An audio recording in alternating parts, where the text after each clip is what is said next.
front, Margret Albers and Katja Bock, and they will introduce us to the outstanding children's film, and then we will hear some work in progress from Katharina Bergfeld. You can eat one. Oh, wow. Yes, hello everybody, and thanks for having us here in this very inspiring workshop. And well, I'm Margret, and together with Katja, the two of us, we are running Outstanding Films for Children. And it's a German funding incentive, so we are kind of changing gears now. We're coming from young adults to kids to a younger audience. And next slide, please. And just to give you a little framework where, well, why we are here, because, well, Outstanding Films for Children was funded already almost 10 years ago, and it was a feature film initiative. Because what came out and what you can see here, well, there was a lack of original content in the cinemas. So a huge domination of brands and all those films with the numbers in the end. And so there came together now a huge group. In the beginning it was 12 partners, now it's 27. Unfortunately, 17 are potential funding partners. So it's regional, national funding and broadcasters. And so here you can also see already a bridge to what we're talking about here, because these films should represent the kids' point of view, have strong protagonists and are kind of larger than life. And also it's about films for children and not about childhood films from an adult perspective. So these are very, very important points. So being very close to kids' realities today. And the initiative is a learning process, so we developed over the years, and it has been open for animation projects since 2015 and open for documentary films since 2019. And now I hand over to Katja. Yeah, we can skip to the next page. After 10 years, we've produced 10 films so far, so there are 10 outstanding films for children made. All these 10 films are live-action formats. The newest one is Nachtwald, which will go to public cinemas quite soon in November. So please go all to the cinemas and watch. But Alex, is it the 22nd of November? 22nd? 24th, okay. We were thinking about it.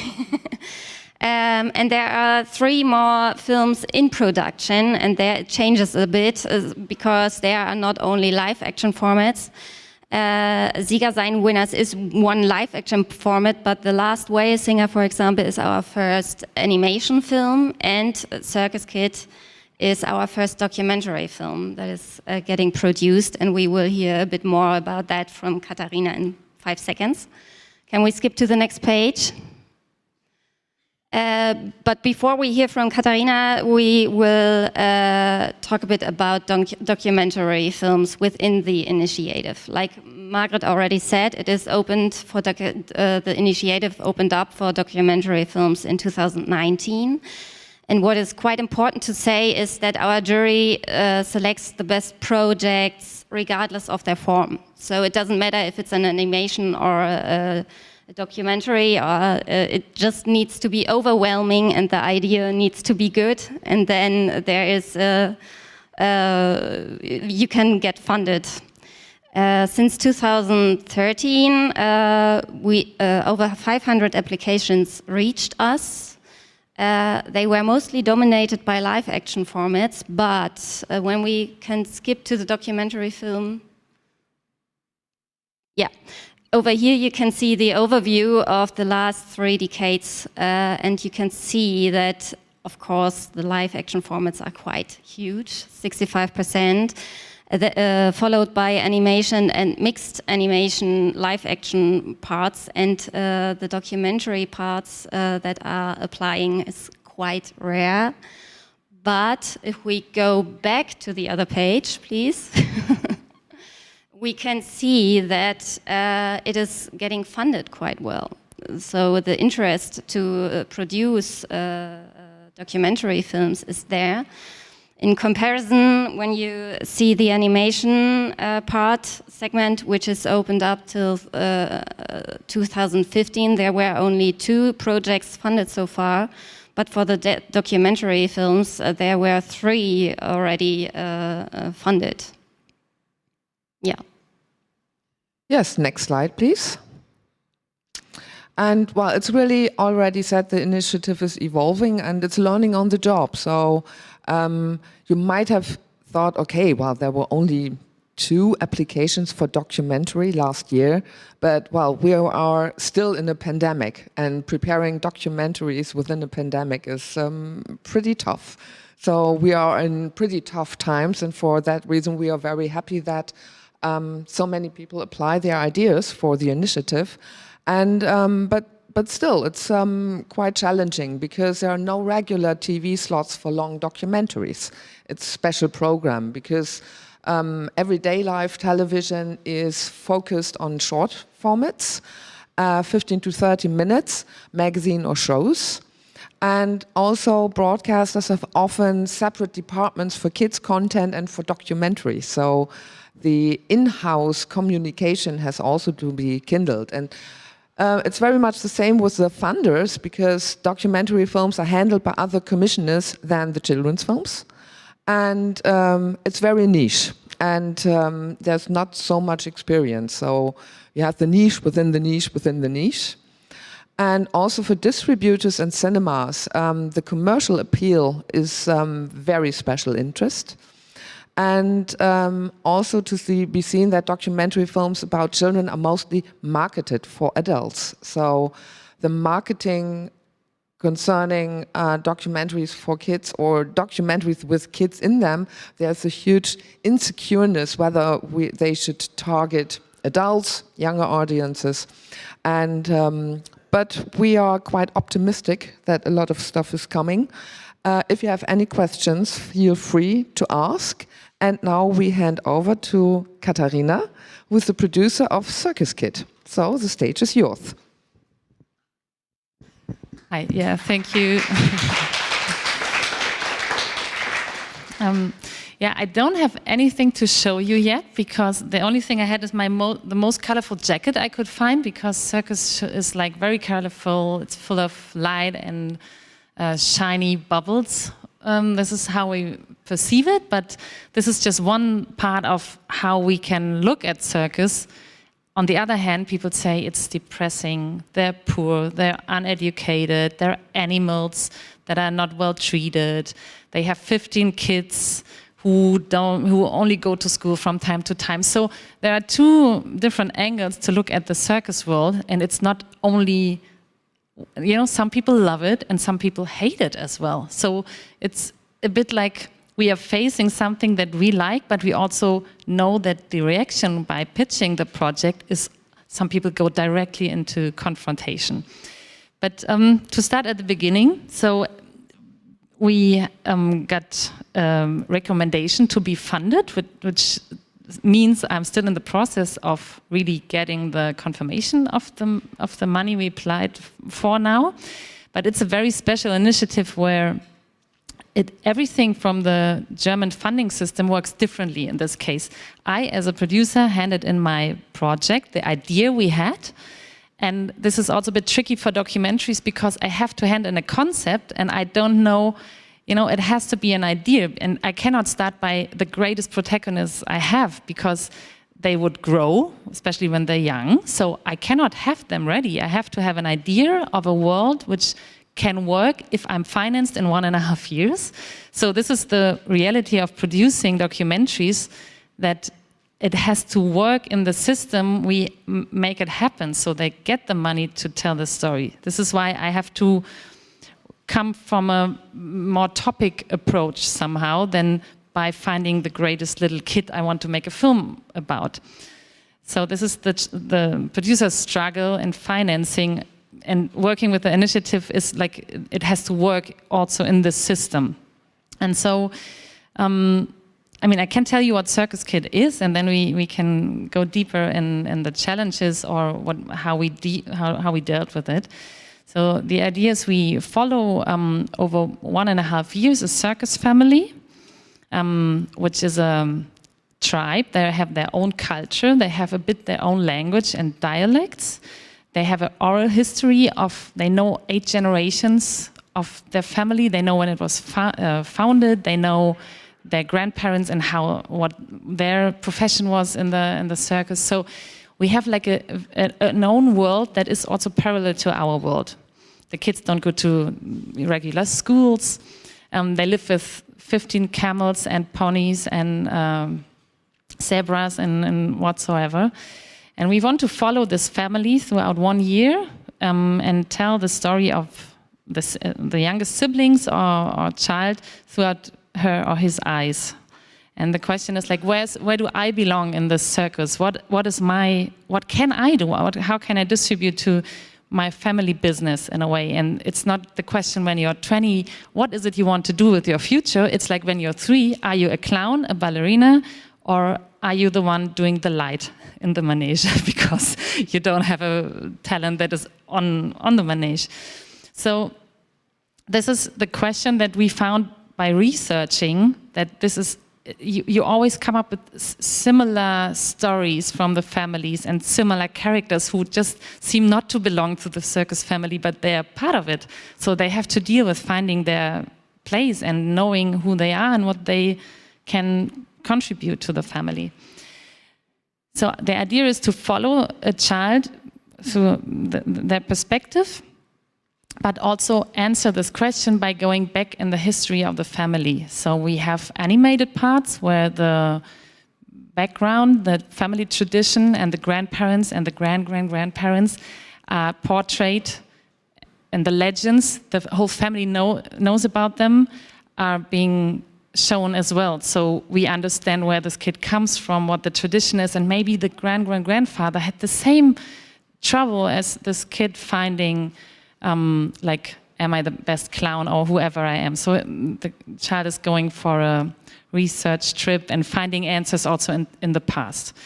So it's our aim is to bring out the tradition of family and where you belong to in your family, because we think you can relate to the whole idea of maybe I'm very similar to my grandmother, which I didn't know. So it influences us. We are still over generations being part of something bigger and a tradition, or how you are, how you define yourself.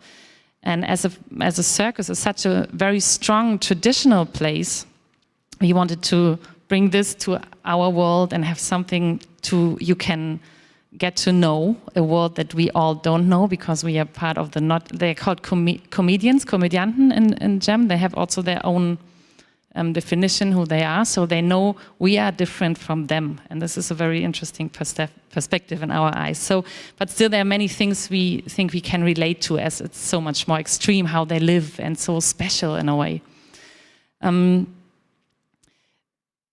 Yeah, so this is a bit the concept, and now as we were in the process of applying, and we didn't know, and we cannot go. Those people that they don't have contracts. They don't have mobile phone contracts. They're always prepaid. They don't, for them the word counts. So the approach to work with a circus family and gain their trust is not by asking them to sign an LOI and hey, can we make a film? It's about we're here, we're serious, we will take you serious. Especially with the kids who are often bullied in schools when they come up for 2 weeks. It's like the weird circus kid who doesn't know writing well, but maybe is like having a tiger to dominate whatever. So it's about building this trust now. For us, we can only approach them seriously by saying we are funded and we want to shoot with you, because going there 1 year earlier saying, yeah, we might make a film with you, but we don't know yet, it wouldn't help in the relationship. So for us, the biggest task right now is to find the family only now that we know that we are funded, and build this trust, and also be ready and show them we will really come in the next 2 months, because they wouldn't wait for half a year to our filming is starting, and then the child is bigger and we don't know the real issues she's going through. So this demands, in a way, the concept, but then also the trust from the funders, because we cannot promise, this is the child. I mean, I liked what he said about, he convinced everybody by showing those great people that this can be a film, and we have to make it vice versa, because now they have to trust us that we find the people to fill the story we promised to give. And this is like a challenge also in the relation, but from a very different angle. Yeah, so it should be a cinema film, as they were presenting, but finding the distributors for this kind of film is really hard, because everybody knows how hard it is to get people into the cinema, and the young people who don't have the, they have to bring their families, so you don't target it only for the kids, because it's the parents who have to sell the tickets to bring them to the cinema. So it's a challenge we still have to to tackle, and we will see, I think, involving young audience, and it's for kids more. It's really like, it's not for teenager, it's a film that is dedicated to smaller kids.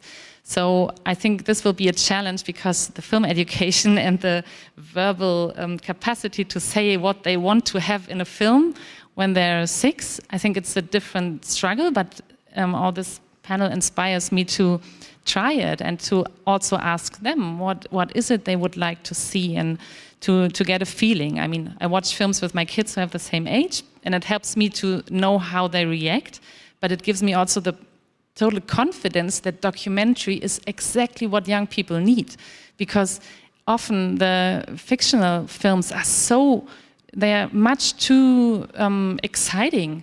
Young kids they're crying. I was in Benjamin Blümchen, I don't know if you know this, and all the kids were on the legs of the parents crying because they were afraid. And this is not a good kids film and I don't have fun as a parent, even if it's okay for me to take the excitement.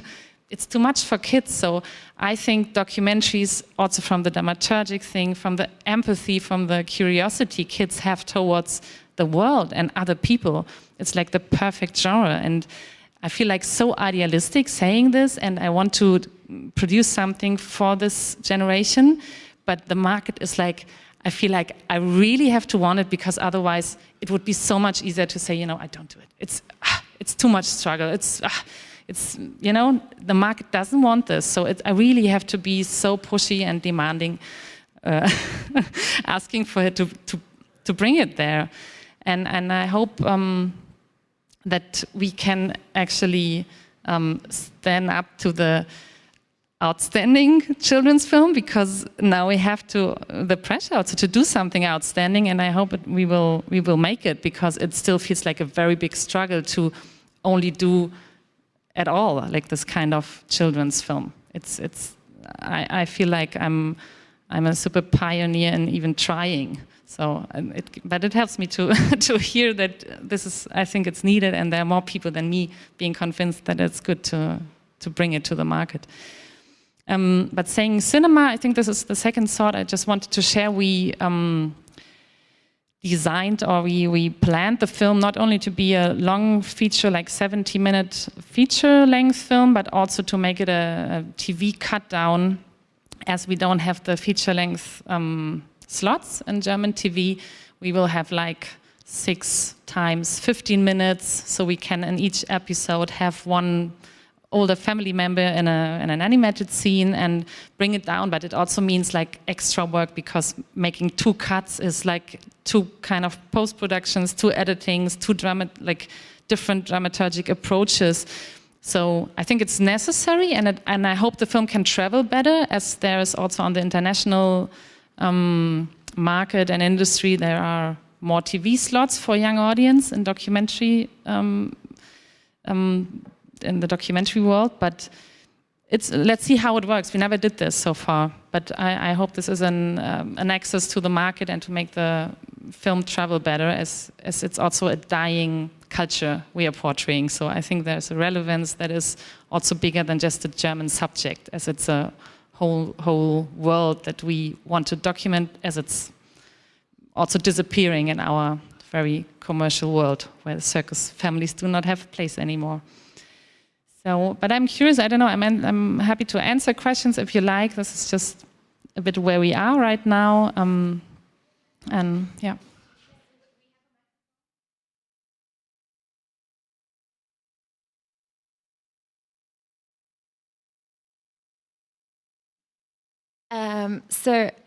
I work a lot with filmmakers from the Sinti and Roma community, and also the overwhelming majority of circus families often have ties to Sinti and Roma. And one of the things that we were talking about a lot, which is in the last weeks, is how to break like the gajo gaze, so the white gaze on their world. I wonder if in the process of making outstanding cinema, if also looking at especially communities who've been deeply stereotyped and probably also are the most marginalized of all of Europeans, and as we're in a European context, if you're already considering like co-creation or how you can avoid, because also when we're addressing children, sometimes we have to take complex subjects and make them like understandable. So we do have to like, let's say, simplify or but no, I don't mean in like a patronizing way, but I wonder like, how are you thinking about how these stories will develop and be shared with audiences? Because I imagine that's like a triple challenge then when it comes to marketing the film to broadcast partners, for example. I mean, we have like, there are many things we have to tackle. It's like the animal rights, where I already have a lot of people hating this project because there are animals who might be like not treated well, and the circus knows this, so it's a big issue. I'm talking more about animal rights than on children's rights during this project. And then we have, for example, circus show numbers, or the program they have. It's often very traditional, it's very old, and you sometimes feel they are stuck in the 80s. So you have belly dance numbers, you have fakir, like how do you say that? Like, and they're even like sometimes having a bit dark color in their face to make the number. You know, do you say number? You know what I mean? Like the act. So there are things happening. You're like, oh, what's this? Like we are like talking about diversity and so many things that are really beyond what we want to see, but this still exists, and there are kids growing in this world, and so we talked about it a lot. Like, how can we deal with the racism, with the genderism that is like so obvious, as the women are dancing in high shoes and the men are like throwing the knives, stuff like so traditional things, and. So our answer to this is we need someone in the circus family, like a grown-up, like an older brother or sister, who is having the same thoughts, because they are also young, they are also teenagers from our times, so they are not so much living in a bubble that they are not aware. So we hope that we can have like an intrusive element, like challenging the worldview and the image and the stereotypes they're reproducing, and maybe also breaking. And then we are looking for, or we had a long list what the circus family we will actually choose has to have in order to avoid all those traps we can walk into. But it seems like the time is helping, because even in the world of circus families, it has arrived that things are not okay anymore. And there is the old patriarch who is trying to do it as they always did it because it worked, and the audience loves it. And then there's this teenage brother who's like gay, and everybody's like, yeah, you know, he's different. But he's still part of the family, so things happen, you know, and there's a clash of cultures, of systems, and of worldviews. And we are very happy that this family we have, they have a lot of animals, so I still don't know how to handle this, but they have this gay older brother who is taking over at one point. So we are like jumping on this conflict and development in our protagonists, and we thought this is more important, because in the worst case I can still cut out the zebra, you know. if we try to avoid some conflicts with the audience and take the decision to tell something that is about growing up and bringing this traditional world into a modern society a bit.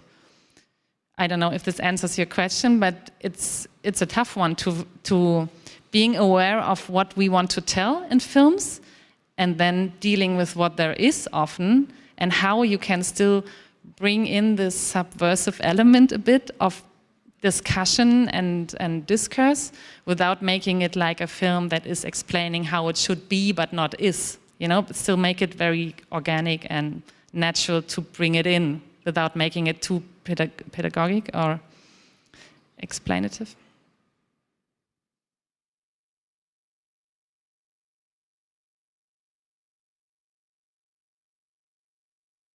Just a technical question. Is the film fully financed by you now, or are you still looking for financing?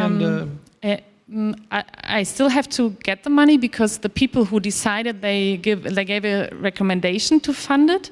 They are not allowed to say yes because, except from one institution in Germany, mostly have to go through a gremium or like a group of people deciding on it. So it's just a democratic process that they can decide again if they really want to give it a yes. So I'm waiting for it, and it is challenged, but I hope that the initiative is still worth it because, you know, it's so beautiful because I pitched the project with my colleagues, and then 2 days later, I received a financing plan because they decided who wants to collaborate on the project. So I didn't have to go for 1.5 years asking each and every single one of them to, you know, and they are sitting in one room saying, is there a majority of partners who are interested in making this film happen, like a green lighting panel? And I don't know if there are young people involved, but could be a nice add-on.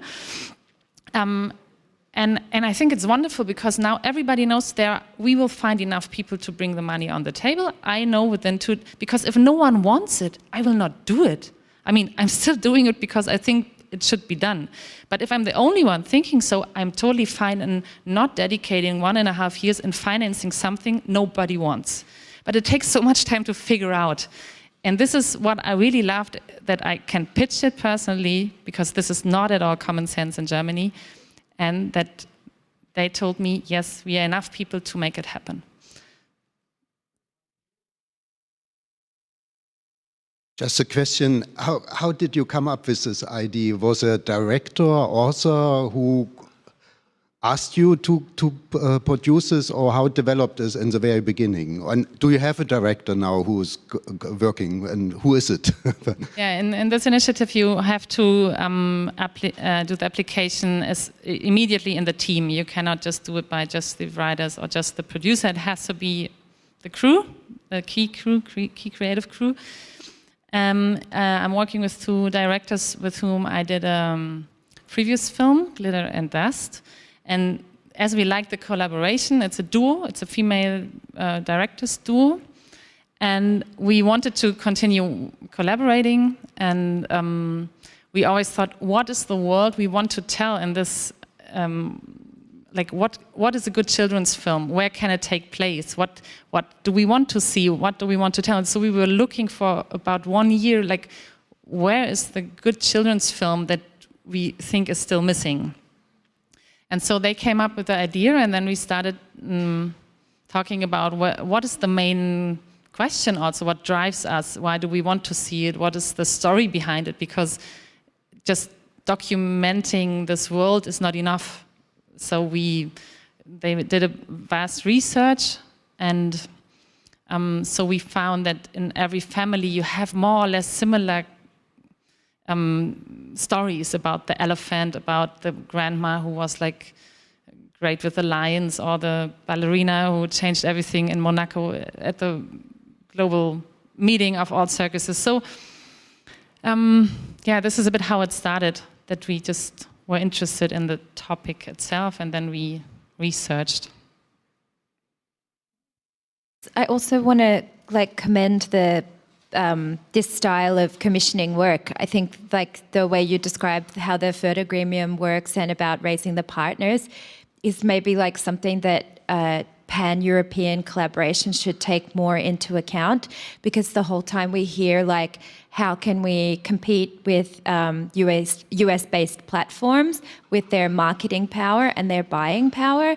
And so I just have 2 thoughts. I'm not sure if they're really questions, but the first one is that the EBU already does this for documentaries. They have a documentary group of commissioning editors who meet twice a year to commission new works and to offer budgets that are globally competitive, let's say. So not €1 million, but between 500,000 and €1 million, so that those big budget, big ticket documentaries that are now the only ones that kind of compete for the Oscars, for example, so that you can be on, so European output can be on a competitive level with like the US-based platforms.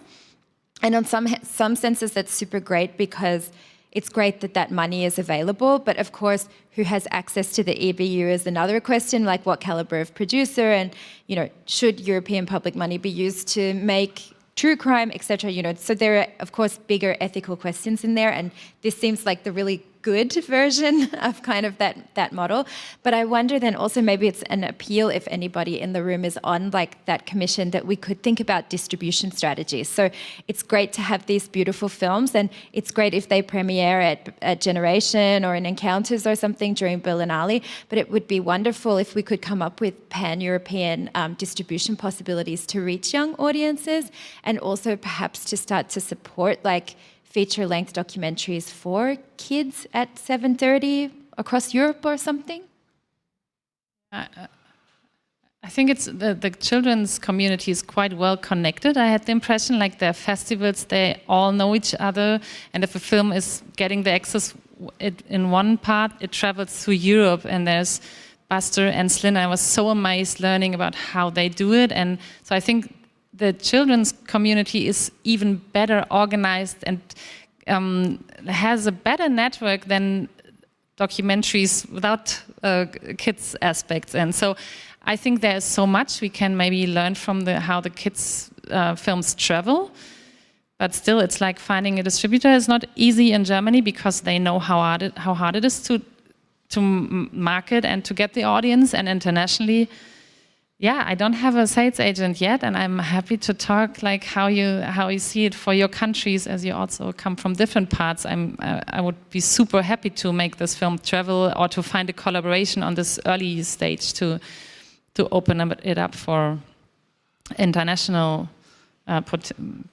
potential. Congratulations to this great project. Did I understand it right that you're completely independent from broadcasters? But because usually, if you need usually for fundings, complex systems, you need a broadcaster on board. You're completely independent from them, or have you talked to broadcasters as well? I have 3. No, they are also part of the children's film committee. So they are the main broadcasting stations and the film funders. And they are also deciding, so the financing plan I received is like, it's a mix of how we would do it. It's broadcasters, in this case it's 3 broadcasters, and there were 2 regional funds saying we are interested, so I could choose which one I would like to go to. And so now we were looking for a circus in this region because we have to bring the effect. So it's still tricky to meet the demands of the German financing system. But the broadcasters are involved and very dedicated and super supportive. But they're part of the commission, so didn't talk to them directly, or did you? No, they will be my commissioning editors, and I have my main commissioning editor who I'm talking more to. Okay.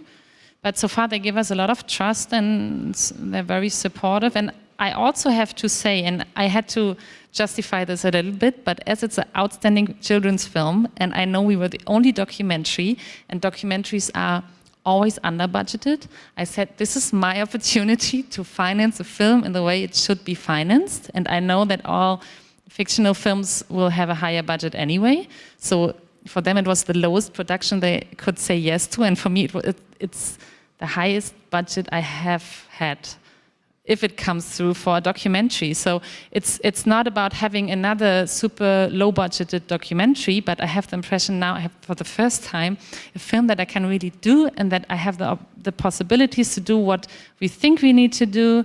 So it's really on all levels best financing practice, I have to say. Now we have to do a good film anyway. This is still not like made.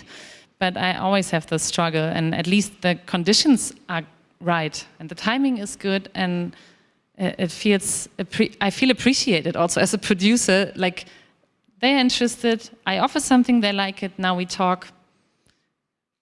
So far, I love it. Hello, I want to add something. We are just talking since 2 days about collaboration and involvement of younger audience and audience in general.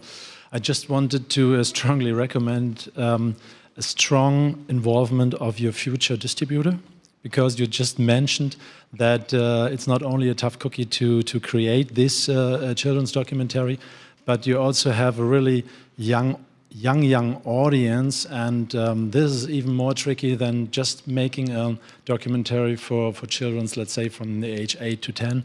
So you definitely should work or should focus on the market, because it's not only, like you said, a tough cookie to create this one, but bringing it to the market. And also it's an outstanding children film. It's the first documentary. I think there's a lot of pressure on it. So Yes, definitely, and I think what so far, it's good to talk early with the distributor. It's good to talk early with young audience and see if we can get an input on the development and how we really do it. If we have to give them a camera into their hand after Zoom, I think we should definitely think about it. And like, for example, we thought to bring in this instance of the older generation, the grandparents, because who's going to the cinema? It's like the grandparents have time. They have like those maybe 10 euros to take their grandchildren. So we thought not only like to bring in the grandparents' generation, for example, for me is also an element, because we know the old people rather go to the cinema still, that this is also maybe the family moment of bringing generations together and take them not only to the circus but also to the cinema. So this was a little thought in this whole concept to not entirely go through the eyes of this young kid, but also bring in people who are important for any kid, like family and grandparents. But thanks, Alex. Yes. Just two comments. One concerning what Bridget said with EBU. Well, unfortunately, the EBU is not yet interested in feature-length documentaries for kids. They have a very lively program exchange for shorter formats for youngsters, but in a very specific formatted way that they work everywhere. So, but it also depends on the experiences we make with Circus Kid, because we need references. So it's really, before that, it's always theory. And so we're very happy that the first documentary is on its way. And it's also planned as a feature-length film, but also formatted for television, which I think is was something which was very liked by the partners of the initiative. And the second note is really concerning the financing, the question which came up with the broadcasters. Those 17 financiers, there's no fixed contract between them. That is kind of an agreement to support these films. And part of the agreement is that 30% of the budget comes from broadcasters. Because that was also part of the problem before, that in the financing of kids' films and also art house films, it's very often the case that funders like the project and do the financing up to 80%, but then the last 20% are a real huge barrier. And most often it's the last 5% gap which has killed so many film projects in the last years. So that was a very important part. If we do this, we do it right, and then please, broadcasters, you bring in 30% of the budget. And also, interestingly enough, this bringing in documentaries in 2019 was an idea of a broadcaster. It didn't came from documentary filmmakers or from the lobbyist for children's film. It came from the broadcasters. Why?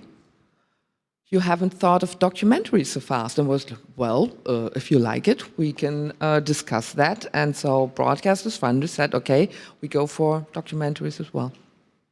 There's one thing that I realized while sketching how we will do it and approach it. I was also talking to Disney Plus, because hey, it's like, where in the new world are the kids? They are on Netflix, but they're also on Disney. And I presented it. Without telling you. I told them, yeah, I have this project I'm working on. And they're like, yeah, but non-scripted for kids, we don't do it. Like, not at all. So I was like, wow, I mean, this is, my kids, they love documentaries, but they love Paw Patrol, but is there really nothing on the streamers in non-scripted documentaries content? And no, and Netflix, and I asked Netflix, yeah, how about children's content, non-scripted? Yeah, there's no one asked for it. It's not relevant. No one wants it. It's like, what? And I was like, okay, let's talk in a year because I can't believe it. So the only people and institutions still or so far doing it are the public broadcasters of our old systems. And this is where unscripted content for kids is, and I think it's so great, and I start to appreciate it, and I know this is my network, like thinking about broadcasters. It's like, I know that in the Nordic countries you have kids channels, in Belgium you have the CatNet, so there are those kids channels, but they are not on the streamers yet, and I think this is tremendous. I was really blown away by the fact, no. There's not even one single project per year in unscripted Disney Plus is producing. Like, I found it super interesting.